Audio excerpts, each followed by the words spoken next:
The upshot of all this is that instead of going through a really tedious manufacturing process to make conventional cells, to make the kind of cells that you could buy as 3x6 production modules now that have about that kind of thickness to them, that you'd have to bolt to that aluminum extruded array on the roof, instead of doing all that, we've got the opportunity in this case to take that Kapton material that I showed you off of one roll, run that material through a continuous line that has all the different deposition modules on it that lay up all the different layers of the cells. We can actually, for the basic geometry, nano imprint the basic geometry, that rod geometry, that nanocolumn geometry, onto the material to get the process started. Basically, in a hands-off process, we can nano imprint first, and then do the different, these are deposition cells, do the different deposition cells that we need to do in order to create those finished flexible cells that can then be laminated onto just about any building material. And I'm pretty well convinced at this point that this is the way that solar technology has to go in order to be cost effective and in order to become aesthetically effective in the culture. This is the way that our energy future, in my mind, needs to go in order to be able to make sense out of renewables so that we can get off of the fossil fuel train that we're on at this point. So these are the kind of products that we can do with LCCM cells once we finish these flexible thin film products. We can laminate them onto really just about anything. I can make conventional looking cells. That's a really thin plate cell.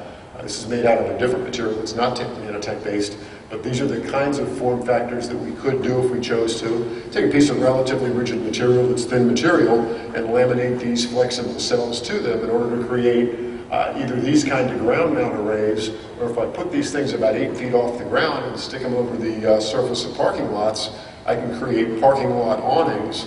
A lot of this is going on out in the Southwest right now. Create parking lot awnings that not only shade the parking lot, give you a relief from heat island effect when you heat up the macadam that surrounds a building that then heats the building that you've got to recool. Instead of having the parking lot pick up all that energy, you can put these kind of things 8 feet off the ground over the parking lot, shade the parking lot, and power a lot of the building at the same time using a flat aluminum or steel plate, laminate the cells to it, wire that all up, run it into the building, and take care of the energy issues. Solar shingles are something that's been around in the literature for quite some period of time. Conventional solar shingles that are made out of non-nanotechnology materials are relatively thick. They're 3/4 of an inch to an inch thick. So they're shingles, but they're not really shingles. They're just miniature solar cells, conventional solar cells that you're putting on the roof. Using these kinds of products, you'll be able to laminate that thin film material to the shingle, put that on the roof, and have a very conventional looking shingle that will power the house at the same time.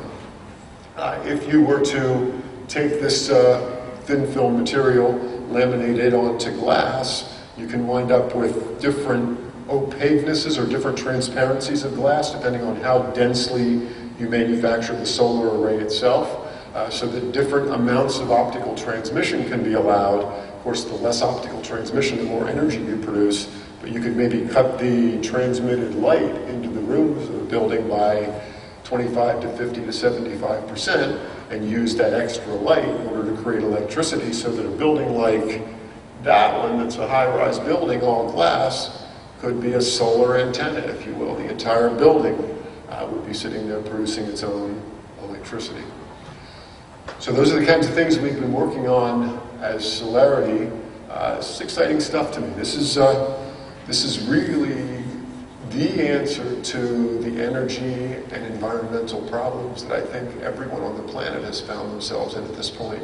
We're probably 20 years too late in developing these kind of technologies, but in my mind, knowing the nanotechnology literature like I do, in the next 5 to 10 years, either Solarity or a company very similar to Solarity, there's a lot of companies in the world working on this sort of thing right now. Someone's going to come up with the first nanotechnology-based answer to solar enablement of materials, and the world's going to change pretty quickly, and it's going to change for the better. So it's been great to be here talking to you today. Thanks.